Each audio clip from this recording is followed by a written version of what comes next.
serious proposals that we could honestly debate as part of a legitimate bipartisan discussion regarding rare earth policy and supply.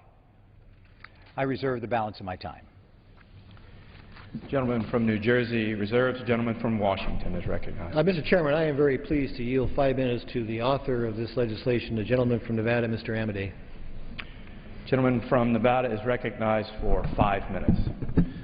Thank you, Mr. Chairman. You know, having a real debate on this issue is something that I wholeheartedly support. We probably ought to start with the facts. First of all, you've heard much about the overly broad definition. H.R. 761 deliberately contains a broad definition of strategic and critical minerals. Here's some of the reasons why. In 2006, prior to the worldwide economic turndown, there was great concern over the future availability of platinum group metals and copper. At the time, projections in demand for copper indicated that by 2016, 30 large-scale copper deposits would have to come online to meet worldwide demand.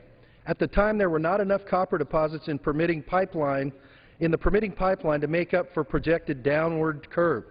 And you've heard much about sand and gravel. Even sand and gravel and other construction mineral materials can be in short supply or not available, as the USGS discovered in 2009 during the Great California Shakeout. What they discovered during that was that in its assessment of scope and damage and materials needed for construction in the event of a large-scale earthquake, USGS discovered there were not enough sand and gravel and other construction materials available in the region to meet the affected area's reconstruction needs. So when you talk about the ability to foretell the future and you say we should just limit things to the IUM ending minerals, I say you probably ought to think about what it takes to get a bill through Congress to respond to those things, because it's less timely than the federal permitting process. Much has been made about getting rid of NEPA review. You know, when all else fails, read the bill. Take a look at page 5, and when you look at lines 12 through 17 there, these are not the words that you would be using if you were trying to get rid of the NEPA process. Starting up at line 6, it says the lead agency with responsibility for permitting. Then you go down to line 12. If they find, it says, if the procedural and substantive standards for the permitting process alone, they must find that those are there. Look at line 12. If the procedural are found. That is unlimited discretion in an executive branch agency. So don't tell me that we're getting rid of NEPA, because the bill would have been written different if we were trying to get rid of NEPA. I want to also point out your attention to the base of this is an infrastructure executive order from the current administration that talks about avoiding duplication of efforts. I also want to point out some words in there. It says infrastructure projects in sectors including surface transportation. Oh, by the way, I think that has something to do with sand and gravel. Aviation, runways, I think, have some of those elements that people don't think are critical. Ports, waterways, water resource projects, renewable energy generation, electricity transmission, broadband, pipelines. Hello, Keystone. See how good it's done them. If this is an attempt to skirt environmental regulations, somebody probably should have written it differently. We didn't. It is simply not the truth. And I want to talk about fair return and all this taxation stuff. In my state, which is 85% owned by the federal government gives $22 million a year to the rural counties in Nevada for PILT. And I know some of my colleagues from east of the Mississippi don't understand what that acronym means. It's payment in lieu of taxes, $22 million. What this job is really about is about jobs. And the final piece is this. This does not require anybody in the federal permitting agencies to say, yes, you can have your permit in 30 months. It requires an answer in 30 months.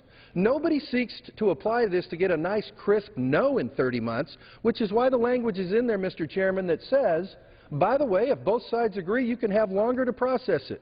Now, when you bounce that off the claims of 3.5 and 5 years under existing administration permitting timelines, asking them to set a 30-month timeline is not something which undoes environmental responsibility, rapes the landscape, and outdoes the taxpayers out of their normal revenues that are there. And with that, Mr. Chairman, I yield back.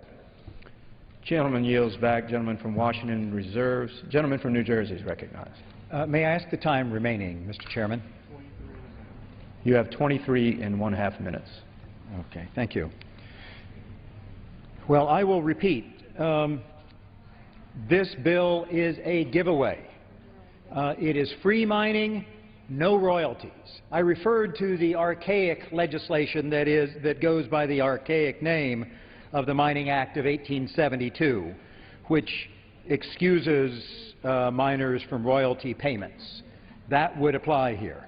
And as for excusing the miners from environmental regulations, the legislation says that the lead agency shall determine that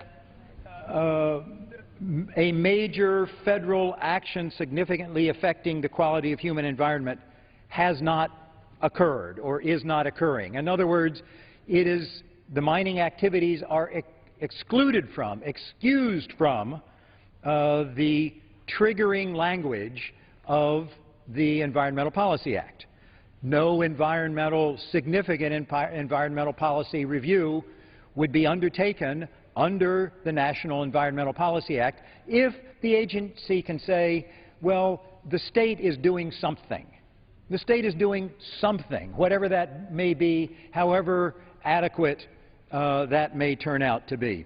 So I call that a relaxation, if not an exemption, of environmental protection. And I repeat, these mining activities do not allow for a fair return to the taxpayer, the owners of this land, for the use of this land. And under this, we could call anything at all strategic and critical. Yeah, sometimes the military might need to build a runway or extend a runway. But to say that the sand and gravel that's necessary to do that becomes strategic is a real perversion of the idea of strategic and critical. So let's deal with those things that we need for aircraft engines and powerful magnets, lanthanum and neodymium and gadolinium and dysprosium and these other so-called rare earth elements, some of which are actually not so rare, but they're dispersed and therefore hard to mine and hard to get adequate quantities of them, and some of which are truly rare. Let's deal with the legislation that makes those available for manufacturing needs, for national security needs, rather than having a catch-all mining definition that excuses any kind of mining from royalties and from environmental regulation. I reserve the balance of my time. Gentleman reserves. The gentleman from Washington is recognized. Mr. Chairman, I am very pleased to yield 3 minutes to the gentleman from Missouri, a new member of the Natural Resources Committee, Mr. Smith. Gentleman from Missouri is recognized for 3 minutes. Thank you, Mr. Chairman. I commend the congressman for recognizing the need to correct a major supply chain vulnerability in the United States, that of critical and strategic minerals. Many of us in Congress only heard of the concept of strategic minerals after we became lawmakers. Most of the time, we hear about exotic elements at the bottom of the periodic table like neodymium and europium, but the fact is that we are facing down potentially devastating supply disruptions for a much more familiar material, lead. In my district, we know a lot about lead, because my district produces more lead than any other district in the nation. We rely on lead for everything from bullets, missiles, ships and tanks, to batteries for vehicles and energy storage, to TV and computer screens, to storing nuclear waste. Almost every one of us drives a car powered by a lead-acid battery. It may be hard to believe that lead could be a strategic vulnerability for the United States, because we have used it in so many products for over a century. Over the past generation, we have taken lead out of things like gasoline and paint to help protect the human health. But the fact is, lead is still crucial as a critical material that we use safely in a vast number of American manufactured technologies. There is only one primary lead producer remaining in the United States today, and that facility is scheduled to close at the end of 2013. And environmental regulations are making it more and more difficult for lead producers to extract and process ore economically. Today, China produces 3 times the lead that the United States produces, and our global market share is shrinking. At the same time, global demand for lead is expected to grow by 5 to 6% a year, increasing prices and competition for our domestic resources. American innovators are working hard to improve the efficiency of lead production and make sure as many lead-acid batteries as possible are recycled so their contents can be repurposed. But the U.S. simply cannot meet its national security needs and commercialize important new technologies without a more robust, secure supply. I hope that H.R. 761 will open doors for lead production in the United States, and that any future legislative efforts on critical minerals will be also account for lead supplies. Thank you, Mr. Chairman. I yield the rest of my time. Gentleman yields back. Gentleman from Washington reserves. Gentleman from New Jersey is recognized. I thank the chair. This legislation is fundamentally a solution in search of a problem. Now, according to analysis of data provided by the Bureau of Land Management for hard rock mines on public lands, for which there is complete data, the average time it takes to approve a plan of operation for a mine has actually decreased under the Obama administration. We do not need a relaxation of regulations in order to speed things up. According to the BLM data, plans of operation for hard rock mines are being approved roughly 17% more quickly under the Obama administration than under the previous administration. Thank you, President Obama. And despite the majority's claims, 82% of plans of operation for hard rock mines are approved within 3 years under the Obama administration. Now, the mining companies will say, oh, 3 years, that's so long. Well, according to the BLM, quote, it takes on average 4 years to approve a mining plan of operations for a large mine, more than 1,000 acres on public lands, end quote. Now, my colleagues on the other side have asked repeatedly what the problem is with their legislation that would truncate and eviscerate proper review of all mines on public lands if the majority of plans are approved within 3 years. Well, it's because a little more than 15% of hard rock mines take more than 4 years to approve. For these mines, where mining companies may not have submitted a complete application or may not have posted sufficient bond to ensure that the mine is cleaned up after the work, or where additional environmental review is required because the mine is large or potentially damaging to our environment and to public health, this bill would prevent proper review. We're already approving hard rock mines more quickly under the current administration than under the previous administration. We should not be eviscerating proper review of virtually all mining operations on public lands, including sand and gravel, I repeat, as this Republican bill would do. We should certainly not be doing it under the pretense of developing critical and strategic minerals. Now, the other side likes to cherry pick. They cherry-pick one statistic out of a report without having apparently read the rest of the report. If you look at the full report by the international consulting firm Bear Dolbear, it states that, quote, permitting delays are a global issue, end quote, and that, quote, business environment will likely favor firms that aggressively take a proactive stance concerning societal and environmental issues, end quote. Plans under the current administration, under the current BLM, plans of operation for hard rock mines are being approved roughly 17% more quickly than previously.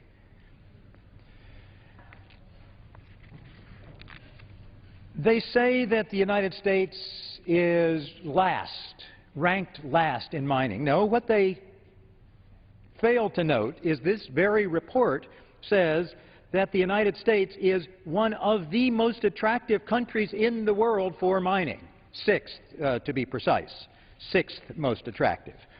We are number 6 in the world when you take all factors into consideration and all countries into consideration. Yet, my colleagues on the other side of the aisle continue to cherry pick and say that the United States is so unfair to the mining interests that we have to give them a break, that we have to give away all of these mining resources on the public's lands with no royalties and very few questions asked.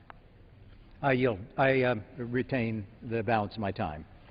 The gentleman reserves. The committee will rise informally to receive a message.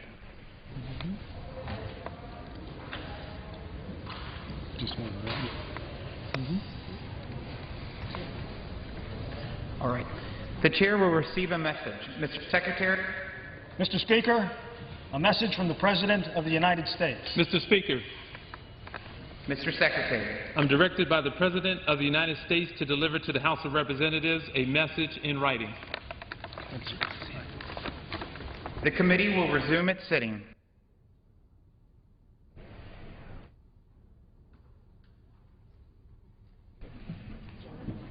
The gentleman from Washington is recognized. Mr. Speaker, I'm very pleased to yield to the gentleman from Nevada 2 minutes. The gentleman from Nevada is recognized for 2 minutes. Thank you. Thank you, Mr. Chairman. You know, only in Washington would we be having a debate about whether 4 years is okay or 2.5 years is okay when we're talking about a jobs bill. And only in Washington would we talk about cherry picking when we're talking about the vast majority of the production that is sought for permitting and the vast number of jobs that is created is not, I want to make this very clear so the record is clear, is not handled within 3 years. Now, it may be true that it's less than the Bush administration, which is fine. Let's assume that it is. But when you're talking about primarily issues that deal with Western lands whose states are at or near a majority of federal ownership, and you want to talk about the middle class, and you want to talk about generating jobs, and you want to say, hey, by the way, you can take as long as you want, and we don't know if you're going to have a job in that industry or not, because there are no rules. Only in Washington would we be defending no time limits whatsoever. To say 30 months is a bad idea with language that says if both sides agree you can take longer is not an unreasonable environmental or administrative stance. Nobody wants a nice, crisp denial in 30 months. And by the way, if the application should be denied, then I presume that it will be denied. But what we're seeing now, despite you can find no legislative history for this anywhere in any of the applicable environmental regulations and statutes, of which all still apply, there is nothing that says, by the way, if nothing else works, just see if you can drag it out as long as possible and hope that that capital goes away. Because when you talk about permitting attractiveness, it's not what these folks or that folks say, it's where the capital goes. And the capital isn't going here. And the strategic interest of having to go to China for your rare earths or having to go to other countries to produce those is not apparent. I yield back. Thank you, Mr. Chairman. Thank you. Gentleman's time's expired. The gentleman from New Jersey is recognized. My friend on the other side of the aisle says that evidently the agencies that are reviewing these massive projects, projects that can permanently degrade the environment, hurt public health, affect communities, they're doing it just to be mean to the mining interests? No, I don't think so. They are charged with protecting the lands that belong to Americans, the health of Americans, and the long-term welfare of the communities. Now, as for China, Let's talk about China. We should be talking about China. We should be concerned about what happens to the rare earth minerals around the world and in this country being locked up by China. Talk to any business searching the venture capital community for startup funding, and one of the first things that they will be asked is, what is your China plan? Because if you don't have a China plan, you won't be very successful. The bill that we're considering today, once again, shows that the Republicans, in their eagerness to have giveaways for the mining industry, are wandering in total darkness when it comes to developing a strategy for dealing with China. In the findings sections of the bill before us, it says, quote, the industrialization of China and India has driven demand for non-fuel mineral commodities, sparking a period of resource nationalism exemplified by China's reduction in exports of rare earth elements. True. And these are the rare earth elements that are necessary for telecommunications and military technologies and healthcare technologies and conventional energy and renewable energy technologies. So, what would this bill do about China's export restrictions? What would this bill do to ensure that China not restrict exports of rare earths to us, or that we keep the rare earth elements in this country to be used as strategic input to these strategic industries? Nothing. I have news for my colleagues. We do in the United States produce rare earth. We mine and concentrate rare earth elements. The Molycorp facility in California mines one of the richest rare earth deposits in the world. They're ramping up to 40,000 tons of production by next year. That will be a quarter of the global production. But guess what?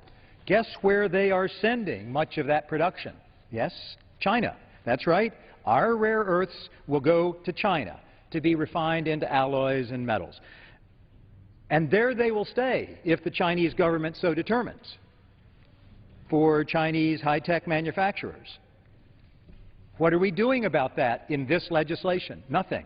So why are we doing this legislation first when the bigger problem is how are we going to have a reliable supply of these strategic minerals?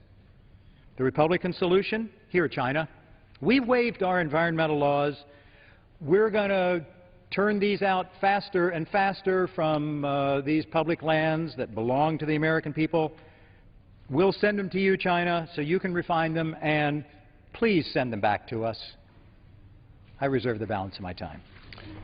Gentleman reserves. Gentleman from Washington is recognized. Mr. Chairman, I'd ask my friend from New Jersey if he has any further speakers, because I'm prepared to close if the gentleman's prepared to close. No further speakers. I have no further speakers. I'm prepared to close if the gentleman's prepared to close. Well, let me just repeat what we've... Gentleman from Washington reserves. The gentleman from New Jersey is recognized. I thank the chair. Let me just repeat what we've heard over and over. This is unnecessary. It's not dealing with the real problems first. It is a giveaway to the mining industry to exempt them from regulations, to exempt them from paying a reasonable royalty to the American people for use of the American people's lands. It would alter nearly all mining operations on public lands in the United States by reducing or even eliminating review under the National Environmental Policy Act. It would change these mining operations not just for these rare earth elements, but for copper, uranium, sand and gravel. The Interior Department testified this legislation would remove many of the environmental safeguards for almost all types of hard rock mines on public lands, bypass evaluation of potential impacts under the National Environmental Policy Act, and limit public involvement in agency decision-making. Can that be a good idea, to eliminate all those things and not actually deal with the supply, the production and supply and availability of strategic minerals? The authors of the bill say it's needed because it could take a developer years to get all government permits in place. Well, that's up to the developer to get those in place. And it's up to the government agencies to make sure they do it in a way that protects the public health, protects the public lands, protects the future of communities that would be affected by this. This bill is not about fixing delays, but really about preventing proper review, environmental review, and safety and public health reviews. We should be updating the Mining Act of 1872. It's, let's say, a century or a century and a half late in that we are a century or a century and a half late in updating that mining law. Maybe there was a time in the 19th century when we wanted to send people out to develop the great expanses of the western United States and give them carte blanche. We've come a long way since then. We should get up to date here in the House of Representatives. We should be dealing with the 100,000 known abandoned mines that are dangerous, that are a danger to people and to the environment. Promoting the development of minerals that are critical to core national priorities and that are genuinely susceptible to disruptions should be an area where both sides, Republicans and Democrats, can work together. Instead, we're dealing with special interests, giving them free rein in a handout. I urge my colleagues to reject this misguided bill, and I yield back the balance of my time. The gentleman from New Jersey yields back. The gentleman from Washington is recognized. Mr. Chairman, I yield myself the balance of the time. The gentleman's recognized. Mr. Chairman, before I make my closing remarks, I want to thank Chairman Goodlatte of the Judiciary Committee for his cooperation in helping schedule this bill for consideration, and we have an exchange of letters to that effect. Mr. Chairman, much has been debated here on the floor about strategic and what is strategic and what is not strategic. Let me posit a suggestion here on the fact that there are two ways that you could define this. You could define it by making a definition so narrow that in fact the legislation picks winners and losers. Or you could write statutory law that says that certain conditions that require certain elements will be the driver of what is strategic. That means the marketplace is the one then that decides what is strategic. I think that's a much better approach, because when I talk about this in this sense, I recall hearing that in the late 1890s, the U.S. Patent Office issued a statement, and I could be off a little bit, and they said, you know, we ought to close down the U.S. Patent Office because everything that has been invented has been invented. Now, this was in the 1890s. Now, this is before we were flying airplanes. This is before the car became commercially available, which means that all of the minerals that go into those things weren't even thought of at the time. So what we do then in this bill is just very straightforward. We say that the strategic minerals will meet these criteria. A, and by the way, you can find this on page 5, section 3, definitions. A, for national defense and national security. That is so self-evident it hardly needs to be debated. Second, for our nation's energy infrastructure, including pipelines, refining, and so on from an energy standpoint. Now, that certainly should not be debated, because we have to have a good energy source if, for goodness sakes, we're going to have a growing economy. C, to support domestic manufacturing. Of course, that includes agriculture or housing. In other words, to support our economy. Doesn't that make good sense to have a source of strategic minerals for that? And finally, D, for the nation's economic security and balance of trade. Now, that makes eminently good sense, because we are seriously out of balance now with China, as has been brought up. So when we approach this, this approach is more of a long-term solution, because I dare say in 25 years from now there will be a mineral that somebody will find that will be used for new technology. But if we have defined it so narrowly that we don't know what that technology is, we in fact have become picking winners and losers. That's the wrong approach. The right approach is what's embodied in this bill, to say that these conditions will be the ones that will define strategic minerals. And finally, let me close, because everybody likes to make fun of sand and gravel as being strategic. I guarantee you, in Southern California, after the earthquake, and in Northern California after the earthquake, when the freeways collapsed, I can tell you very, very strategically, cement and sand and gravel fit that category. So under the conditions, this, I think, fits what we are attempting to do in the long term. And with that, Mr. Chairman, I yield back the balance of my time. Gentleman yields back. All time for general debate has expired. Pursuant to the rule, the amendment in the nature of a substitute recommended by the Committee on Natural Resources printed in the bill shall be considered as an original bill for the purpose of amendment under the 5-minute rule and shall be considered read. No amendment to the committee amendment in the nature of a substitute shall be in order except those printed in House Report 113-214.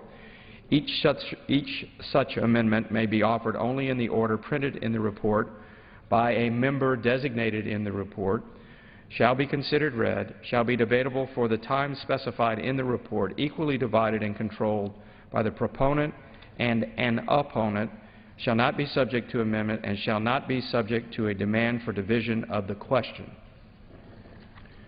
It is now in order to consider Amendment Number 1, printed in House Report 113-214. For what purpose does the gentleman from California seek recognition? To present the amendment. The clerk will designate the amendment. Amendment Number 1, printed in House Report Number 113-214, offered by Mr. Lowenthal of California. Pursuant to House Resolution 347, the gentleman from California, Mr. Lowenthal, and a member opposed each will control 5 minutes. The chair recognizes the gentleman from California. Thank you, Mr. Chair. You know, I was puzzled when I read the bill title as the National Strategic and Critical Minerals Production Act. And then when I went on to read the bill's text, surely there must have been a mistake when drafting this bill. Strategic and critical minerals were certainly not meant to include sand and gravel and clay. But right now, Section 3 of this bill is written so broadly that it would include very common non-strategic and non-critical minerals, even going so far, as I mentioned, to encompass materials such as sand, gravel, and clay. The Interior Department recently testified before my colleagues on the Natural Resources Committee and confirmed that this is, in fact, exactly the case. The bill that we are now considering is written expansively beyond critical minerals. The Interior Department testified this legislation would remove many of the environmental safeguards for almost all kinds of hard rock mines on public lands. It would bypass evaluation of potential impacts under NEPA, and it would limit public involvement in agency decision-making. That's why I introduced an amendment that would simply narrow the bill's definition of purported strategic and critical minerals to actual strategic and critical minerals as defined by the National Research Council. Why is my amendment critical? It is because instead of ostensibly fast-tracking only strategic and critical minerals, which this bill I think does poorly, this legislation appears to be a guise for mining interests to loosen public review, judicial review, and environmental protections, not just for strategic and critical minerals, but for all hard rock mining.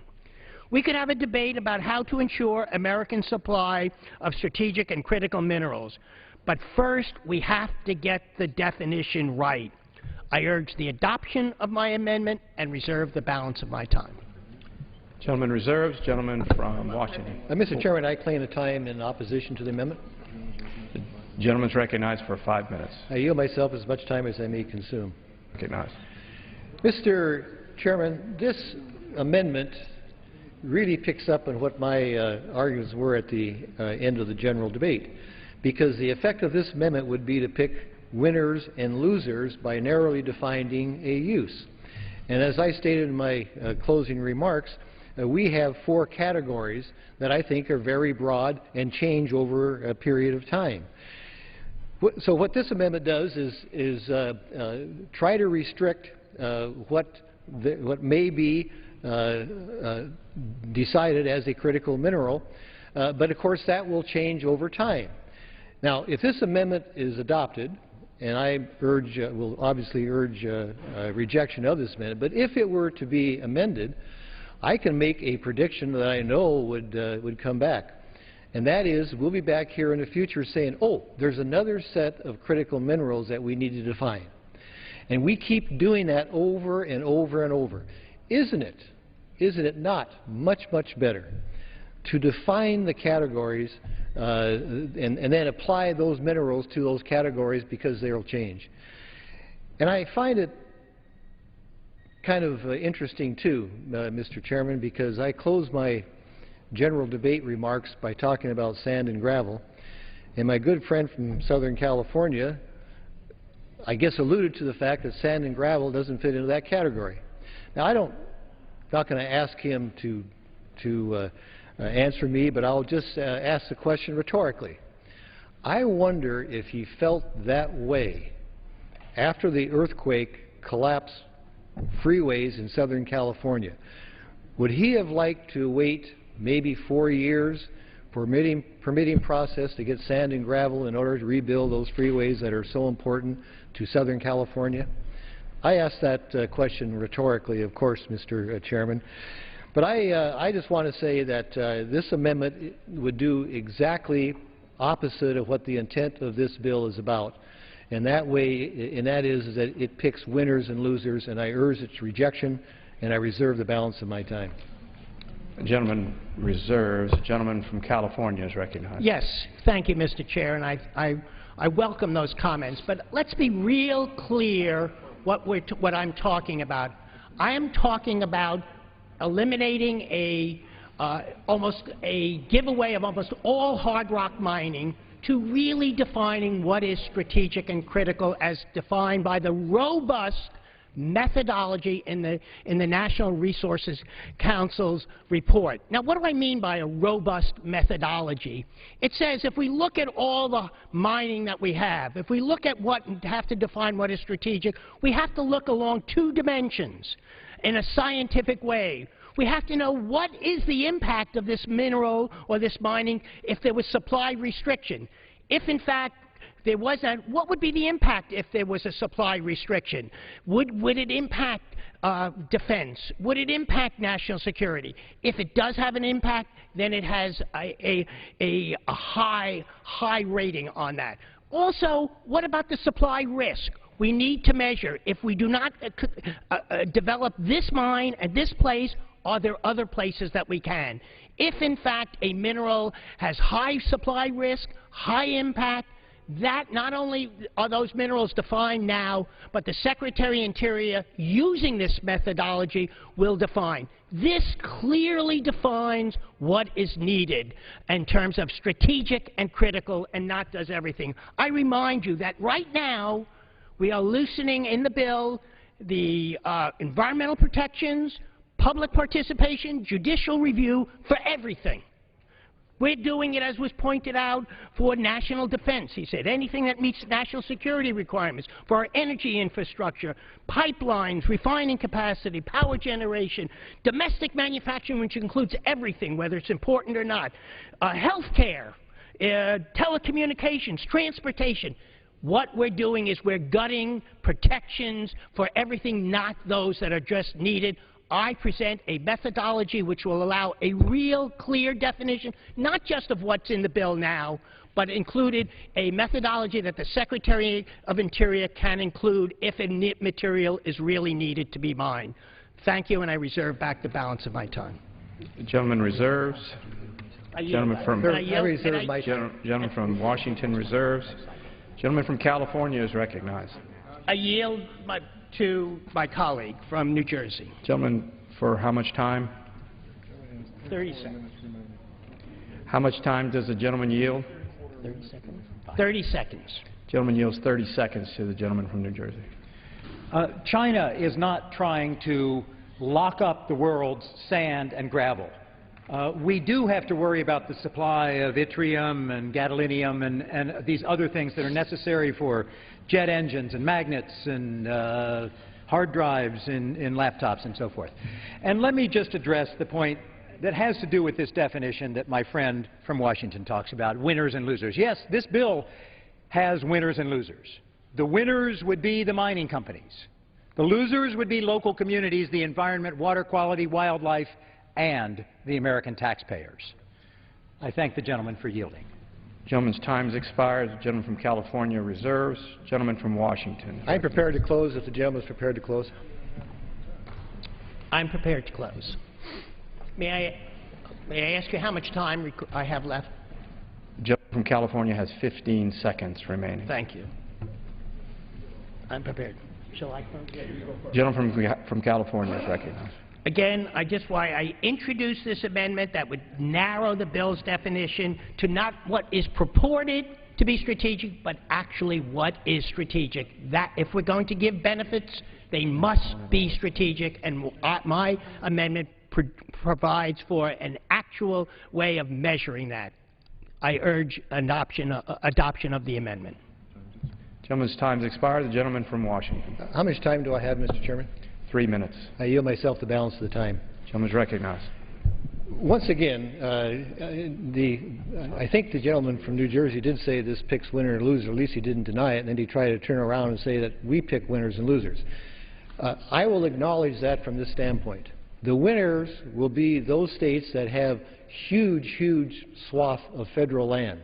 The winners will be the communities in those states that has large swaths of federal land that want to create jobs, because jobs are created because of the natural resources in those states.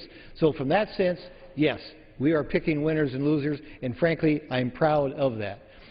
But I have to say this, Mr. Chairman, and listen to my friend's argument on this. Keep in mind what this bill does. This bill tries to provide certainty for those that would want to get into the mining business by saying that you have to have a decision made in 30 months. Now, the decision doesn't have to be affirmative, but there has to be a decision. What this gentleman is saying, what the effect of this amendment, as I heard his arguments, is there's one more layer we have to go through before it's strategic, and that's the Secretary of Interior. Does that not suggest that might be a political problem then, rather than a problem based on what is needed? No, the four broad categories is a much, much better way to do it. I think the gentleman's amendment is misplaced. I urge its rejection, and I yield back the balance of my time. Gentleman yields back. The question is on the amendment offered by the gentleman from California. Those in favor say aye. Aye. Those opposed, no. No. In the opinion of the chair, the noes have it. I ask for a recorded vote. Pursuant to Clause 6 of Rule 18, further proceedings on the amendment offered by the gentleman from California will be postponed. Okay. It is now in order to consider Amendment Number 2, printed in House Report 113-214. For what purpose does the gentleman from Texas seek recognition? Mr. Chairman, I have an amendment at the desk. The clerk will designate the amendment. Amendment Number 2, printed in House Report Number 113-214, offered by Mr. Vesey of Texas. Pursuant to House Resolution 347, the gentleman from Texas, Mr. Vesey, and a member opposed, each will control 5 minutes. The chair recognizes the gentleman from Texas. Mr. Chairman, I thank you for recognizing me. I rise to offer this amendment because, Mr. Chairman, mineral exploration and mining have a deep history in our country. We have vast resources in America that we have been able to use for our own security, innovation, and economic benefit. This is why we must continue to explore these resources in a smart, environmentally sensitive manner. It is dangerous for America to depend on countries like China for rare earth elements and rare metals. These elements are necessary for telecommunications, military technologies, healthcare technologies, as well as conventional and renewable energy technologies. But the underlying bill goes far beyond these specific minerals in defining what constitutes strategic and critical. While the National Strategic and Critical Minerals Production Act gives 4 characteristics to what should be a strategic and critical mineral, it leaves the exact minerals open to interpretation. The majority has stated that their purpose for leaving in the definition, this definition so broad, is to allow for flexibility over time. This bill would cover virtually all hard rock minings on federal lands. I think most Americans will agree that sand and gravel are important to our economy, but how many would be willing to go on federal lands in places such as the Grand Canyon in order to mine these 2 elements? That is why I've proposed my amendment to H.R. 761. My amendment would give the Secretary of Interior their authority to specifically list what are strategic and critical minerals and give this information available and make this information available to the public. After a given number of years, looking at the global and national landscape for mineral exploration, the Secretary would have the authority to change this list as factors dictate. This allows for flexibility in responding to global mineral markets while protecting our public resources. Mr. Chairman, I know both Democrats and Republicans strongly support the development of rare earth elements and other critical minerals necessary for our national security and national competitiveness, but we must refrain from allowing the mining industry to define what is critical solely in accordance with their economic needs. That is why I urge my colleagues to vote yes on my amendment to define what minerals are of national public interest and to protect the prestige of public lands. I reserve the balance of my time. Gentleman reserves. For what purpose does the gentleman from Washington rise? Mr. Chairman, I rise to claim time in opposition. Gentleman's recognized. I yield myself as much time as I may consume. Gentleman's recognized. Clearly, with the last amendment and this amendment, my colleagues on the other side of the aisle are really disturbed about what strategic is, and I guess I can understand that. I obviously disagree with that. This is very similar to the last amendment, except it specifically gives the Secretary of Interior that power to decide what is critical or not. Now, I'm sorry, Mr. Chairman, I don't think from a policy standpoint we should give that much power to anybody to say what is critical and not as far as minerals concerned that support our economy. Let me just give you a case in point of how we run into problems with this. Less than 10 years ago, people were concerned about platinum group metals used in computer and electronics and the pending shortfall of copper. So because we hadn't defined these broad categories, see, if we had this bill in place 10 years ago, this category would have taken care of itself, because the market would have suggested we need new minerals in order to support a certain sector of the economy. But no, when you pick winners and losers, then you have to go through the whole process and the hand-wringing and high prices and all of those things that slow down the economy.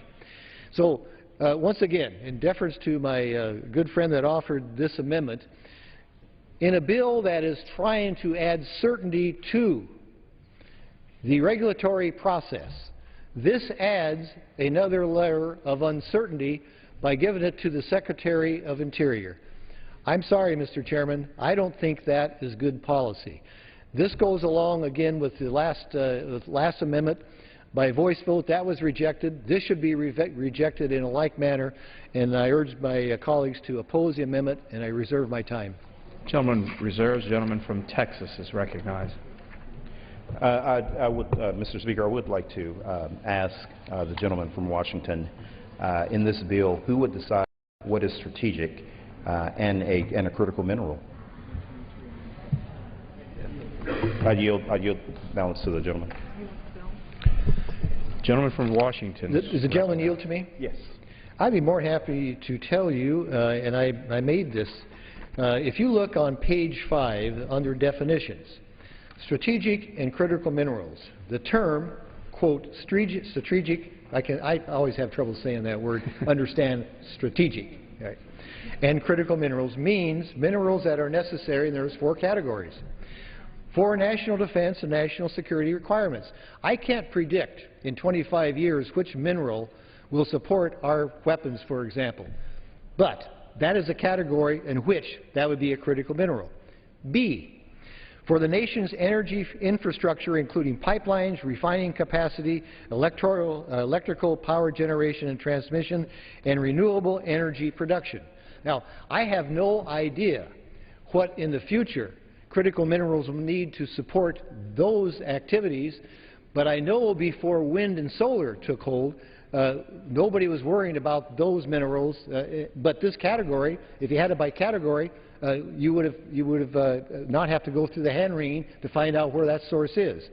C, to support domestic manufacturing, agriculture, housing, telecommunications, healthcare, and transportation infrastructure. Speaker, I'd like to reclaim on that. Gentleman reclaims his time. Gentleman's recognized. Again, I wanted to ask the gentleman who would decide what is strategic and a critical mineral. I mean, I listened to the gentleman in his explanation, and I never heard exactly who would decide in his explanation. Will the gentleman yield? I yield. Yeah, well, just let me finish then, because there's only one more, and I do want to say that. For the nation's economic security and balance of trade.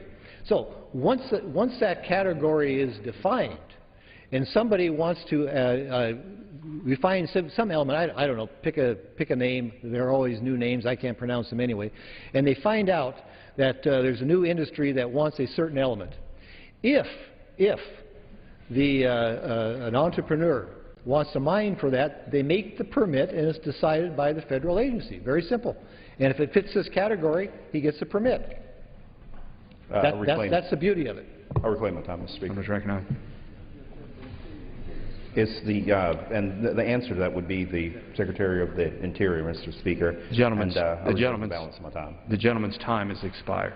Gentleman from Washington is recognized. The gentleman's time has expired? Yes. Well, I yield myself the balance of the time. I just want to say that we have somewhat exhausted this, but the difference between this gentleman's amendment and the broad categories I say is that he, or I should say the Secretary of the Interior, picks that.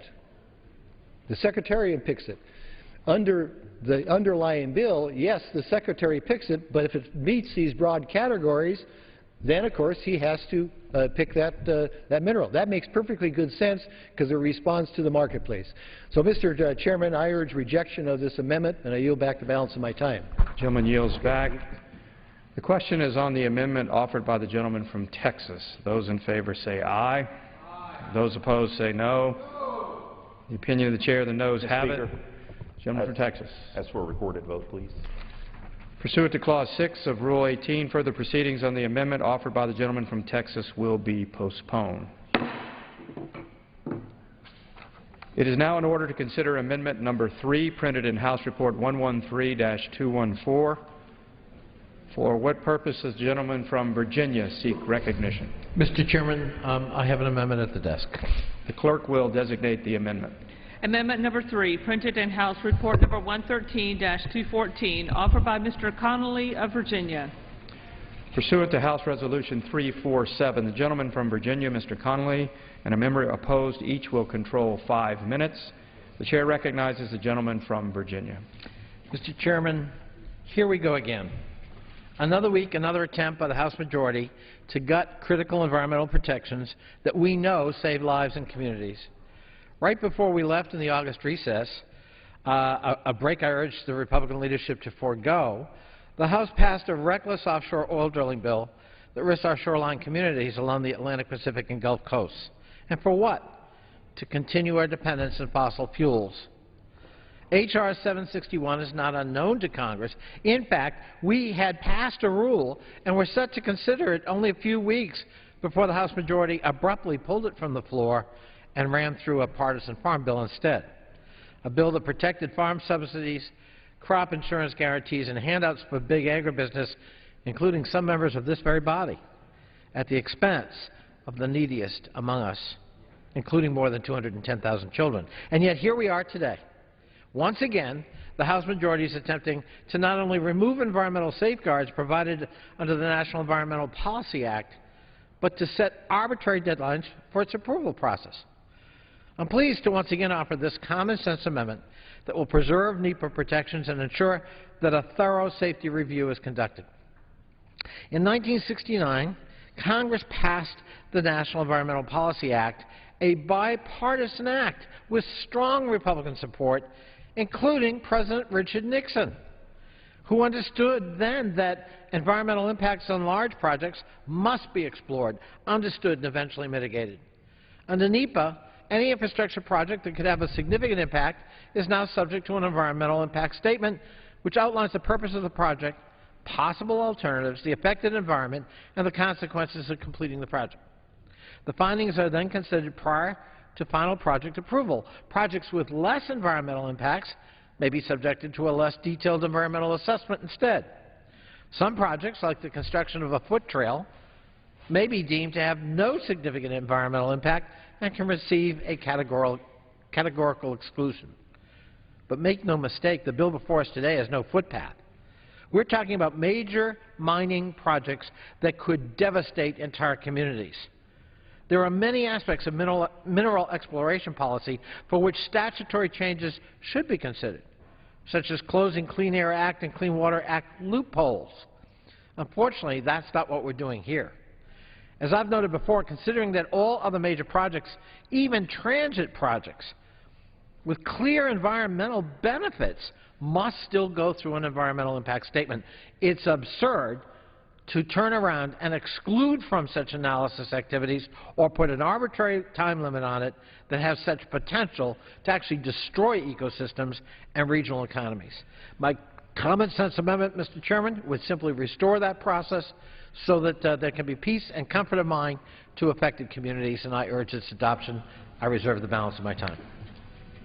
Gentleman reserves. For what purposes the gentleman from Colorado rise? Mr. Chairman, I rise to claim time in opposition to this amendment. Gentleman is recognized for 5 minutes. If you like the current 7 to 10 year time frame to do mining permits in this country, then you'll love this amendment. But this bill is all about making it possible to do mining in this country and use our natural resources in a reasonable, common sense way. Other countries like Australia and Canada have a 2-year time cycle from beginning to end to get your application and permit done so you can begin mining. In this country, it's 7 to 10 years. That's why we have declining activity of the well-paying jobs that mining produces, the resources that are available from mining so we don't have to rely on countries like China. And this bill would eviscerate, this bill would gut what this amendment, would gut what this bill is trying to do. It's unnecessary because NEPA already applies. NEPA remains in force. This just allows needless and endless bureaucratic delays by allowing NEPA to be done, an environmental impact statement, at almost every step in the whole process. It is important to have a certainty of when the process is over so you know whether or not you can invest in a long-term project like this. 7 to 10 years is beyond any of our economic cycles. It is not feasible from a business standpoint to wait that long in a commodity market like minerals and metals to make these investment decisions. You have to have certainty. You have to have closure. You have to have a time certain that you're done. So the 30-month time frame is critical. We respect and uphold NEPA. It remains in effect, but we get rid of the ability to do it at every step in the process. This amendment would be a backward step and back to the current status quo, which makes it harder to have mining projects in this country with the jobs that they create, with the benefit to our economy that these minerals allow for. So, Mr. Chairman, I would urge a strong no on this amendment, and I reserve the balance of my time. Gentleman reserves. Gentleman from Virginia. Mr. Chairman, I would inquire how much time is left on this side. Gentleman has 2 minutes remaining. 2 minutes. I thank the Chair. Mr. Chairman, I certainly respect my friend and his point of view about the mining industry. I wish it were true that the other side of the aisle respects the NEPA process. But frankly, we've had bill after bill and amendment after amendment, in excess of 100, that actually attacked everything from the Clean Water Act to the Clean Air Act, that have resisted regulation even when it comes to public health and particulate matter, for example. They have assaulted the NEPA process at every step of the way. And in this bill, there's a huge carve-out for one industry, the mining industry. And it's not true that the average is 7 to 10 years. It may be true that some have had that. But it's also true that a NEPA process protects communities. It answers questions. It answers the very uncertainty my friend talked about. But sometimes it answers that uncertainty in a way that the industry and its supporters don't like. I think our job here is not so much to protect wealthy advocates of a particular industry who may also positively influence the financing of campaigns. I think our first duty is to protect public health and safety. And those communities that have found themselves devastated because a proper environmental analysis, in fact, had not been done. And we've seen that all across America, from Appalachia to southern Illinois to in the West. I, too, want to make sure we unlock strategic minerals and that the United States has them available when it needs it.